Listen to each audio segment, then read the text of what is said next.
Okay, hi everybody. The volume okay? I'll introduce. Hello, everyone. Thank you for coming today to this talk. We have Chase Kelly. Chase has a background in aerospace engineering and currently works on flight simulation software. He's primarily used Emacs for all his programming needs and hopes to share how useful and fun it is to program using Emacs. In his free time, he consumes large amounts of science fiction, anime, and manga. So without further ado, let's take it away. Thanks. Hey guys. So this talk is mostly for people who don't use Emacs, either programmers or non-programmers, because I wanted to share that Emacs can do everything that you need, whether it's for your development environment or for your text editor. You might say, well, Emacs isn't an IDE development environment, but agree to disagree. That's the meat of this talk is down here, all these IDE features that you can get using Emacs. So primarily I'm going to be showing Spacemacs, which is, I guess, a set of configuration files for Emacs to sort of simplify setup and make things easier to get up and running for you. So a little bit about Emacs and the text editor Holy War, if you've never heard of it. It's VI versus Emacs. Traditionally, is what people have been using on Unix systems, Unix-based systems for their text editing. Basically, in VI, you have this modal type of editing where in default, I think you're in command mode, and you have to exit modes to actually type like you normally would in a normal text editor. Whereas in Emacs, you're always in the mode where you can just type freely.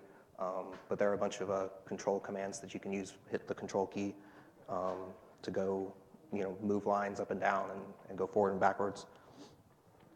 It's a good idea to be familiar with both types of commands, the VI set and the Emacs set. VI is on pretty much any sort of GNU Linux server that you'll find out there, so it's always available to you. Sometimes Emacs isn't installed on some machines. Usually in a terminal, though, the Emacs type of commands where you do Control F for forward, Control B for back, you'll have those that's the default, I think, for Bash.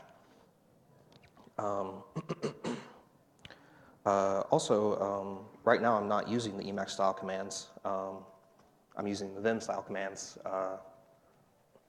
Emacs can emulate Vim, but Vim can't really emulate Emacs. Also, they have Snake. If you want to play Snake inside Emacs. I didn't mean to do that. Yeah, one second. Let me go back to where I was. What am I doing? Escape. There we go. Yeah, sorry. Let me turn on this. I don't know if you guys have ever seen Screen Key, but it'll just show all my key presses. So you see, to go up, I hit K. To go down, I hit J. L is for left. H is for left. L is for right. So those are the infamous HJKL keys for VI. So this is Evil Mode, is a package for Emacs. If you're using Spacemacs, you use Evil Mode if you want to use the Vim bindings. You use Holy Mode if you want to use the Emacs bindings. The Emacs bindings, it would be Control B instead of H, Control N for next line instead of J, Control P for the previous line instead of K, et cetera, things like that. So anyway, or you can use the arrow keys. So here's some common text editors people use. I don't know why I felt the need to list those out. Some common IDEs, and all their licenses as well. And then there's Emacs, which is the original IDE combined with a Nix-based system. It stands apart from using Vim combined with a Nix-based system because it integrates really well with whatever system you're running it on, with whatever tools that you have installed there. And it's a lot more extensible than Vim is. You can do a lot of other fun stuff. I was playing Tetris and Snake on there earlier, if you saw that. Emacs has been called an operating system that just lacks a decent editor. mainly by the VI fanboys. But now it has a good editor because you just use evil mode. So here's a little bit of a joke picture running around. So you can view your images in Emacs as well. It's not just text editor. So these are the learning curves for different types of text editors. Notepad, it doesn't take very long to learn, and you just get started. Pico, a little bit harder. I've never used Pico. Visual Studio, you actually, once you get into really using it, you become less productive. VI, you can't use it at all until you know everything, all the commands. And Emacs, you sort of spiral down infinitely into customizing it because there's so much infinite customization available to you.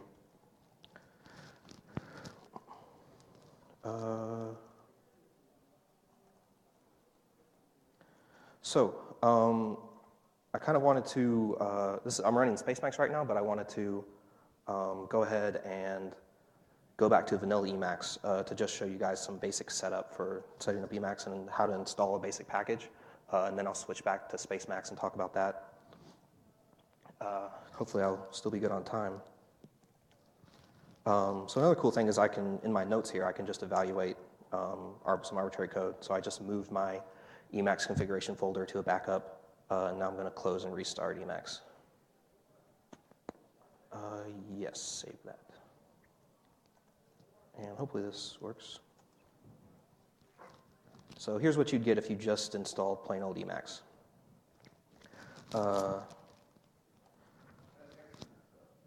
No, this is GNU Emacs. You can see the little, I guess, what do you call it, unicorn? I don't know. Is that a GNU? Oh yeah, I see it. I see the horns now. Let's see. I'm going to go to my org file here. All right, so here's where we were. So yeah, I already talked about some of the Emacs key bindings, forward, back, previous, next. I'm using the arrow keys now, but Control P, Control N, instead of what you might be used to, Control C and Control V, you would use Alt W to copy and Control Y to paste. You can just type normally in here. You don't have to worry about if you're in the insert mode. And yeah, do the tutorial to get all the basics. Oops, it's my computer beeping. So the configuration file, trying to use the Spacemacs commands, is in the .emacs.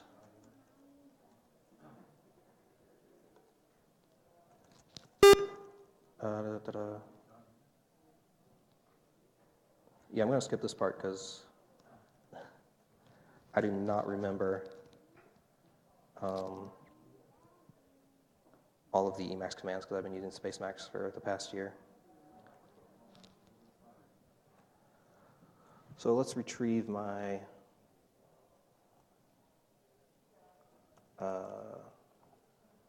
.emacs.d folder. And let's run Emacs again. Uh-oh.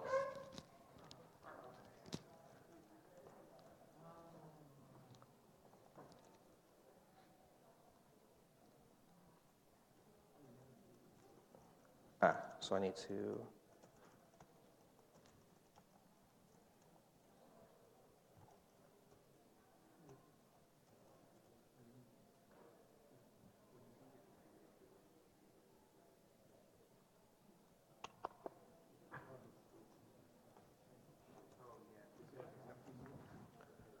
sorry guys. What did I do wrong?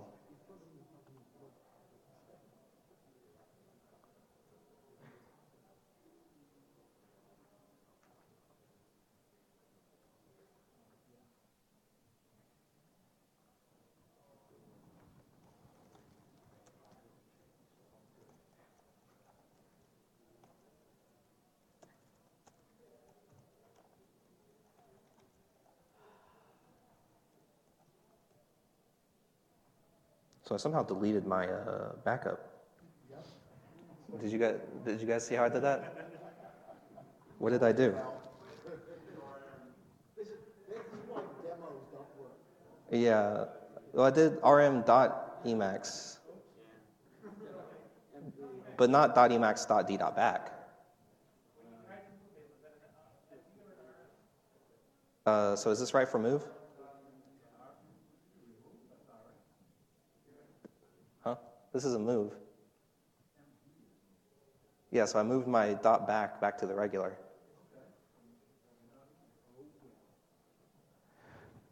All right. Did Emacs, when you open it, create a new, like a .emacs file? Yeah, .emacs.d? I tried to. No, it doesn't. No, it doesn't.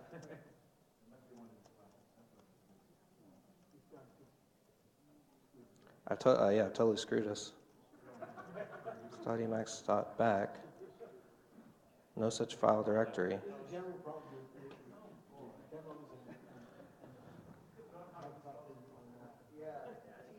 Yeah, well, I would, but I also wanted to show off all the IDE features, which required a little bit of setup. Yeah, this is a flop. So, wait, I see a .emacs.d .back right there, right? What's in it? What's in it?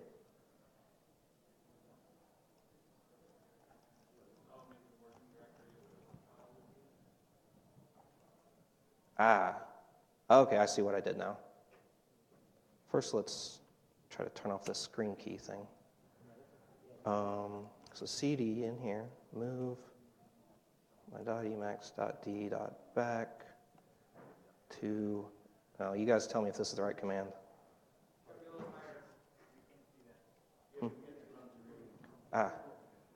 Yeah, I see. And I want to move that back to my home folder.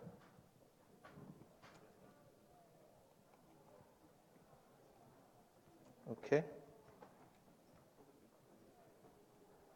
And I want to remove .emacs.d, move .emacs.d to ABC.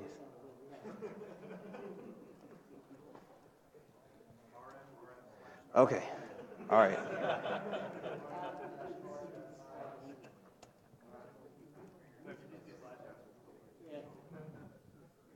We're saved, okay. Did I use up all my time? All right, so this is what you get when you start up Spacemacs instead. And I'll skip some stuff and just jump right to the meat of what I wanted to show, which is IDE sort of features. Yeah, so if you wanted to install Spacemacs, which I don't want to do under pressure, if you just Google Spacemacs and go to the website, you'll see that link. You basically just cloning the configuration files from GitHub. And the gist of Spacemacs is that you install things in terms of layers rather than in packages. So if you know you're going to be programming C++ entirely or Python entirely, instead of figuring out what packages are relevant to that, you would just install the C++ layer or the Python layer, and it would give you pretty much anything that you might need. So we'll look at what some of those things are that you get.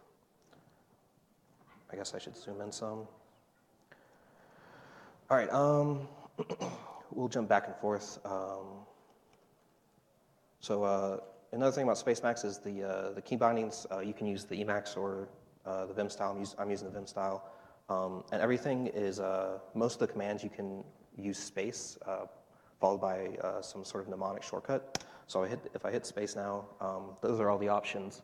I guess it's a little cut off. But I want to do open a recent file. So space FR is the mnemonic for file recent. And I was looking at Flight Gear Flight Simulator, which is a C++ flight sim. And it'll take just a second to load. Still probably faster than Eclipse. So yeah, the main point I wanted to give here is that you don't need to use Eclipse or JetBrains products or Visual Studio, God forbid, because you can get all those features that are offered there in Emacs, and it's easy to set up, especially with Spacemacs. So let me see. Let me split my window. All right. So obviously, syntax highlighting you get out of the box with Emacs. You also get syntax checking at least with the C++ layer. FlyCheck is the package that does that. So if I type some bogus thing here and forget a semicolon,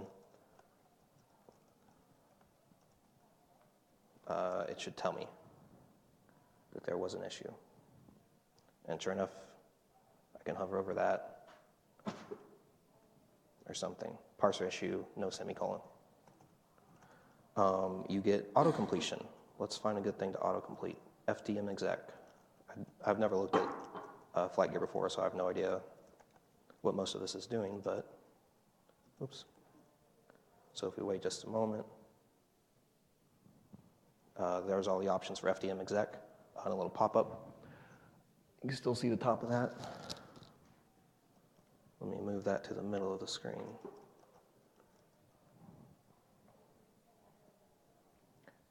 So let's enable output. You get snippets as well. Oops, do I have the snippet layer? Yeah, so let's say I want to put in a snippet for an if statement. This other thing that's really great is Helm, which is a package that, it's not in the vanilla Emacs, but if you install Spacemacs, it'll ask you, do you want to use Helm or another option, which I'm not sure. I really recommend Helm. It has all this pop-up with all the help that you need. So if you're not sure what exactly you're looking for, you don't have to have it memorized. So it's sort of a compromise between having a GUI where you can go click down the drop-down menus. You can just look at all the help here and navigate through it, but you don't have to use your mouse. You can stay on the keyboard. Condition, I don't know, true. Hit tab, whatever. You can refactor some things. Let's say we want to rename this variable. If you don't know the exact name of a command, Helm will help you find it. You can just sort of search for it. So let's see, rtags rename symbol. Save that file, yes. Replace it with ABCD. And it asks me if I want to change all of those. So it's aware of all the symbols in whatever project you're working on. So it's not just you don't have to resort to a regex find replace. It's actually aware of all the syntax. Yeah, I am. Let me just do it this way. Yeah, it's asking me some questions to finish things up. And a little bit up here. Yeah, that's perfect. Confirm, no, I don't want to rename that. All right, so we get good version control integration, like you'd expect with your IDE. I don't know if you guys can see that little tiny green plus over here on the side, but that says I've added a new line. Let's delete a line and save it. And I get a little blue diamond instead, and now I see a little red minus over on the left. That's useful. You can blame people who've had errors in your code. So Jeff McLean made this commit over here, whoever that is. Bertrand Cacanier. And really nice version control integration with Git is this in Git mode. You can see I've changed these two files. It provides really easy to access shortcuts. So let's, I don't need to press the space key for this. I can just type the shortcuts directly. So S for stage. Let me turn the screen key back on. I think no. Oh, where am I? I didn't see the pop at the bottom. Discard the unstaged changes, yes. X was discard. S for stage. Anyway, C for commit. That's what I would end up committing.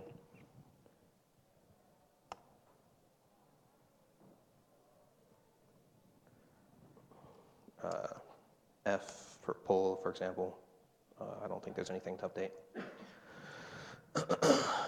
Project manage it, you get that with the projectile package. So the mnemonic for that is if you hit space P, Those are all the sort of projectile commands. Space P followed by another P. These are all the projects that I've opened recently, so I can quickly switch between projects. Here's a Python flight simulator that I found, and it's asking me for what file I want to open. PyFlight. So another thing is you don't have to have PyCharm for one thing and Eclipse for your Java development. Emacs supports pretty much any language and has all these same IDE, all the same IDE features for whatever language you're using. Built-in shell here. So I think to run PyFlight, you can just do Python pyflight.py. Yeah. Don't know how to control this thing, but it works. For Python, for example, you could also get integrated shell. Yeah, like I said, Helm's really useful. You can just sort of guess what the name of the command is that you want. You don't have to have it memorized. And it'll also tell you the shortcut there for future reference. So I have a little integrated shell built into Python, or built into Emacs. Print. Let's go back to my notes here. Oops. All right, so space WM for window maximize, space BB to list all my buffers, and there's my org file notes. What else? Debugging. Let's see if we can debug PyFlight with just PDB. Run PDB like this, pyflight.py. Well, yeah, I forgot to check that part worked. There's also, let's see if this works. You would use just GDB. Yeah, I don't even have it compiled, so you'll just have to take my word on that. That you can click on the fringe and set a breakpoint. It's a good integration with GDB and PDB. I'm not sure what other debuggers that are out there, but I know it supports other language debuggers. Navigation. Space BB, let's go back to my flight gear, and let's jump to FDM exec. So COM is usually the major mode sort of preceding shortcut. G for go to, G again, and I'm able to jump around the code base and go back and forth. I think there's, I can go just hit Control O, and that takes me back to where I was. So it's still easy to navigate around everywhere. It's one step to compile. Let's see if that's true. I can hit space CC for compile and compile the default target. And so you see I have a nice little buffer down there with some nice coloring as it's working on compiling things for the flight gear flight simulator. Nope. Go back to my notes. Multi-language support. I think I already said it's sort of intuitive if you use the Helm help. If you want to know what layers there are or get any sort of help, just space H for help. Layers will open up a Helm buffer for all the available layers. And you can look at C, C++, for example. A lot of these you do have to still install some extra software. For example, I was using RTags for the C++ stuff. So that's why I said in the beginning that when combined with a Unix-based system is where it really shines, because it's sort of easy to just get that stuff installed. So I just install RTags, select this layer. So yeah, that's how you see the layer space HL. If you want to see your config file in Spacemacs, FED for file, Emacs, dot file, TL for toggle lines, and JI for jump, I menu, I guess is what it's called. And you could go to layers. So under your .space, your .spacemacs layers. There's everything I have installed. So a lot of stuff just to try it out. Not that I don't program in Perl at all. I just wanted to see how the Perl layer worked. Yeah, the navigation I wanted to show, so usually in Emacs, I mean in Eclipse something, you'd have a little navigation window on the left like this. So you don't have to give that up either. Aircraft, flight history. There you go.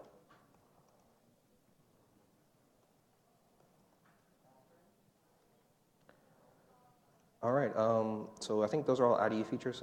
You basically can do everything that you could do in Eclipse or some sort of JetBrains product.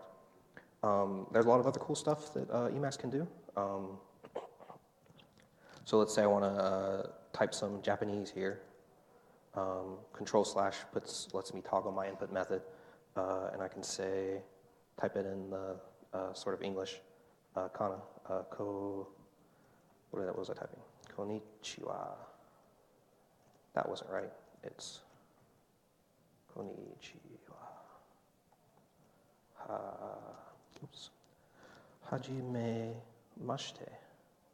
Something like that. Oh, I gotta go back to English mode before I can use my normal commands.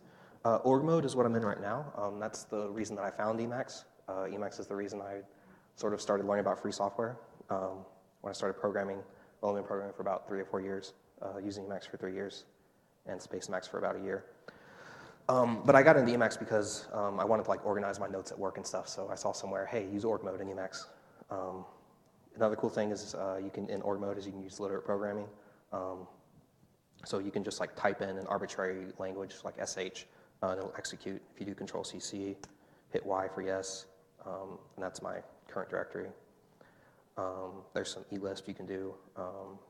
Let's do another one. Oops. Cancel. Python. Oops. Print hello.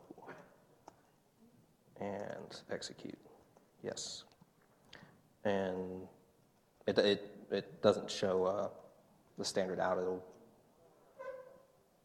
If I just say x equals 5, will it show?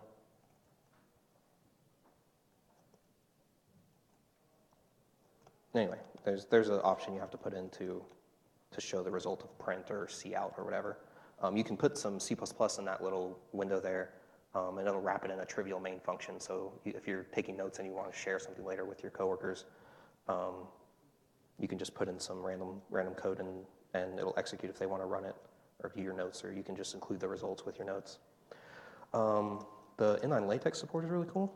If I do frac 1, 2, and close it there, and I hit Control X. Let me see if I remember this right. No, that's not. I can't see because of the screencast. What is it doing? I think I've just layered the screencast. Control XCL. Active processes exist. No. Yeah, I have 2 screencasts running now. I think when I toggle one off,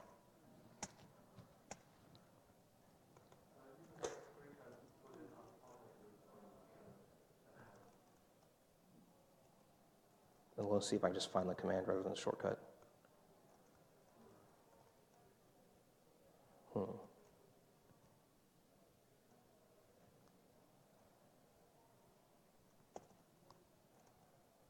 There we go. Creating images. It's really small. I don't know if you can see it. Yeah, 1/2. It was Control XCL, I think, instead of CXL. Spell check. I have spell check on right now. It thinks ERC is misspelled. ERC is the Emacs built-in IRC client. So if I just type in the ERC command, connect to Freenode, port, username, no password. There you go. It's a pretty fully featured IRC client, so you don't even have to leave Emacs for that. Web browsing, EWW, and enter URL keywords. No, let's go to duckgo.com. There we go. So you don't even have to leave it to browse the web. I thought this was really cool. Space S for search, W for web, and W for Wikipedia. And let's search for stall.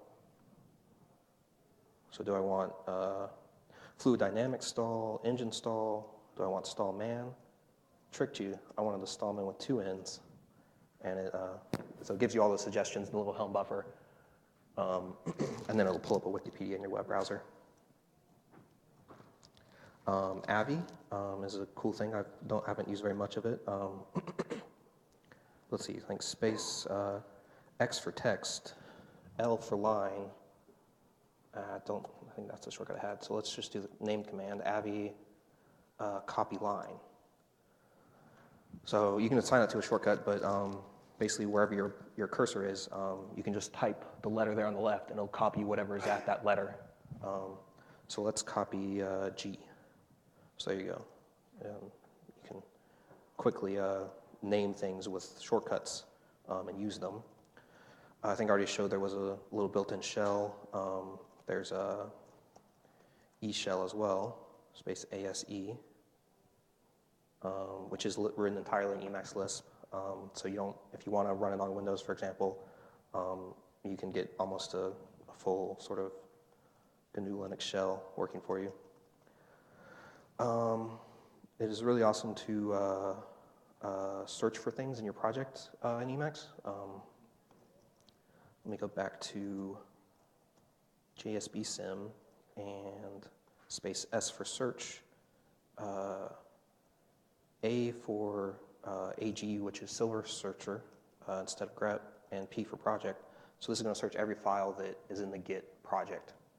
I don't know. Let's search for, let's see if it mentions Boeing. It does mention Boeing.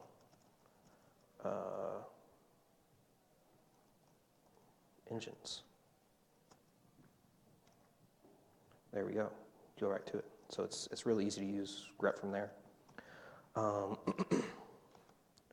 There is easy access to the man pages.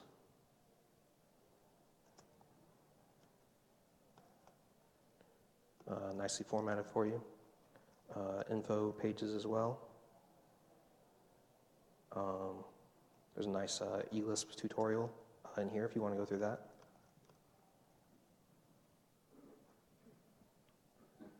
And if I still got a second, tramp mode is really cool. So I don't know if you guys have seen Over the Wire. If you want to start out learning how to be a hacker, you can go browse files on a remote server. Tramp stands for, I think, Transparent Remote Access something something. So if we log into the first Over the Wire challenge to try to get the password for the next level, I could have just copied this instead of typing it all out. It should ask me for this password now.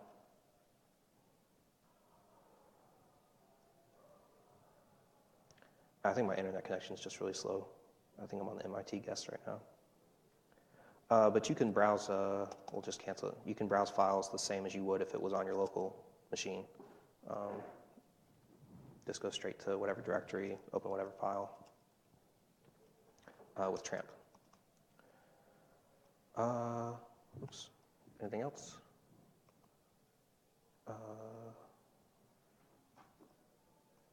I guess if you guys have any questions or suggestions, we can try out another programming language, install that. You can sort of test me. Do you want to line up or do the mic or whatever? Or I guess you can just yell it at me. I don't care either way.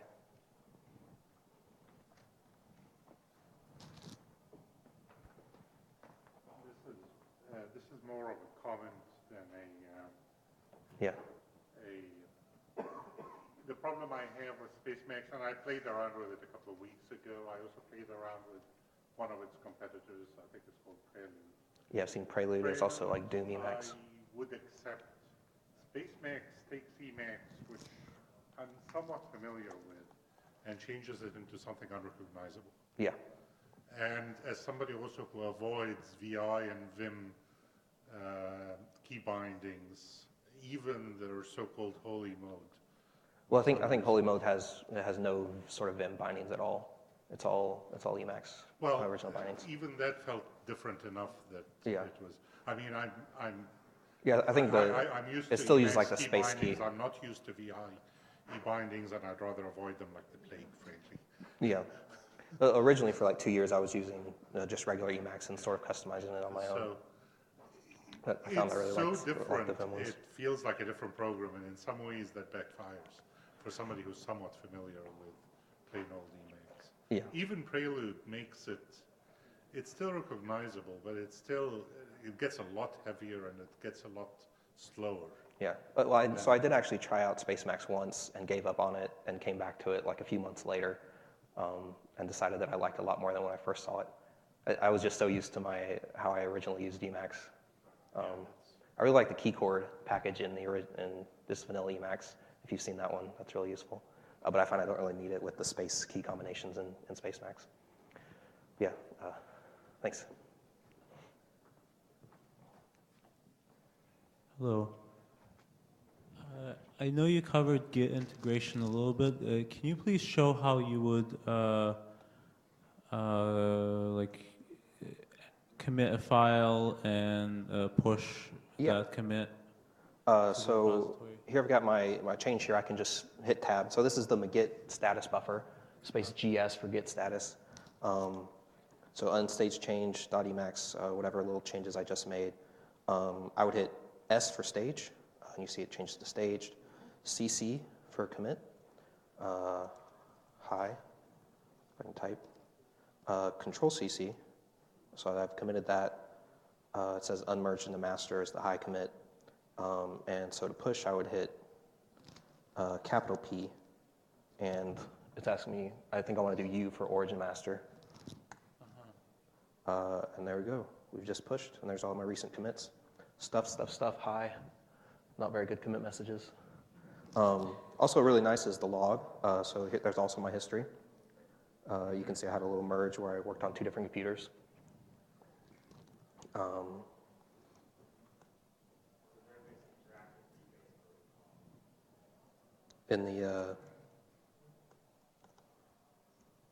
So you can also see all the help here in the question mark. Let's see, rebasing is R. I don't know. I don't ever rebase anything, hardly. So yeah. Thank you. No problem. Oh, and also, by the way, if you want to hit $, there's the actual what happens under the hood, so it's not entirely magic. Yeah, so you can still see what's going on. One reason I'm a little slow to adopt things like Emacs is that I'm a little squeamish about running random things from the internet, and just you have the SpaceMax thing that you just kind of pull from a Git repo or Melpa. I don't know how well these things are vetted. I see that you have Emacs as your username. I take it you keep it all cordoned off in one user. Is that for security purposes? No, that's not my username. There's Chase there. But yeah, I think it just says that. Oh, that's just the name of the program that's run. Oh, yeah. Sorry. What do you have to say about how well these things are vetted? How well or what? How well these plugins are vetted and things? I generally have just trusted them. You could go in and see the source code, I think, for pretty much everything. I think it's all free software. So I don't know if they've been vetted by... I mean, I think there are a lot of users of SpaceMax, and it's still growing, so I imagine there's more and more people looking at it. Okay. All right, thanks. I'll get back in line because I have a second question, but I want to let someone else. Okay. I'm the ambassador of IRC today. I have a couple questions from the internet. Mark No says, asks if you could share your org file. Yeah, I can do that. It's actually in my Git repo on GitLab. It's just W. Chase Kelly. W. Chase Kelly? Okay. Yeah, K-L-E-Y. So you should be able to find it there. It's just called Emacs IDE. Cool. And Yeah, I don't think there's a... Derp asks, is TLS in Emacs still dangerous? Do you know of any plan to fix that? I have no idea. All right. And the CLI guy says, what, if any, Emacs integration do you have with your email client? None for me, but I know it definitely does support using it with your email. Thank you very much. Yeah. I don't know if there's an email layer.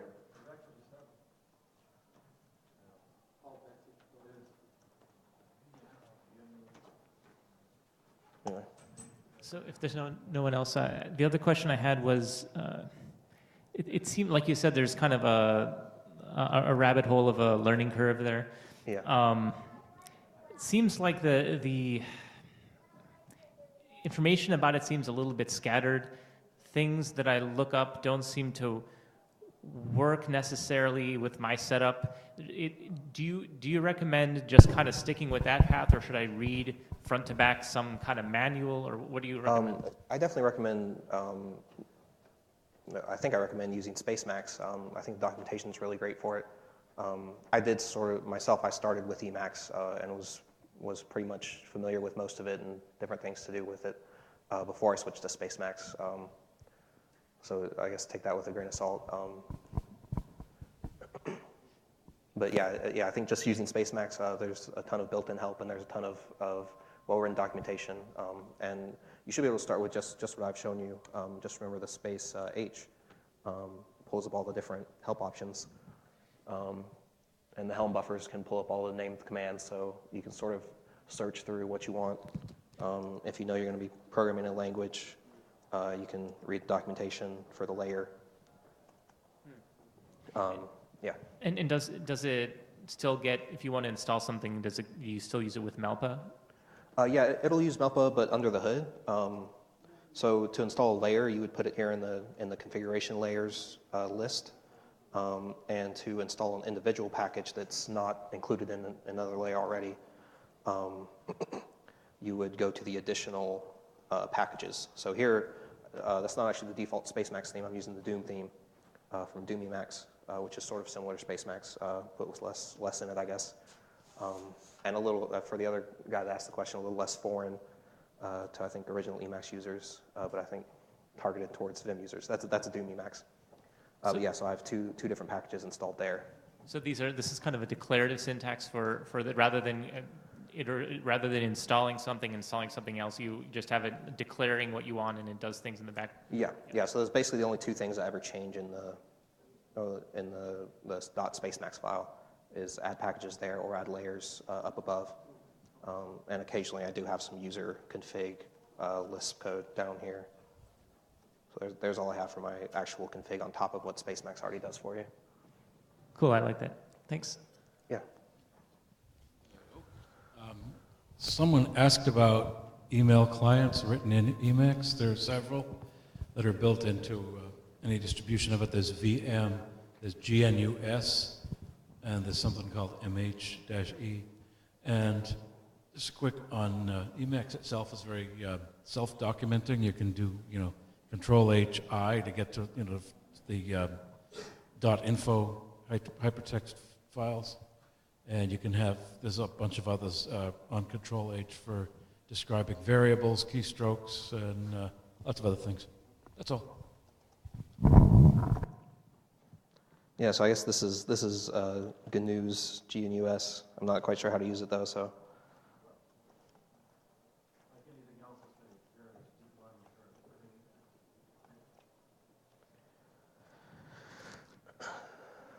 Yeah, so I guess that's it.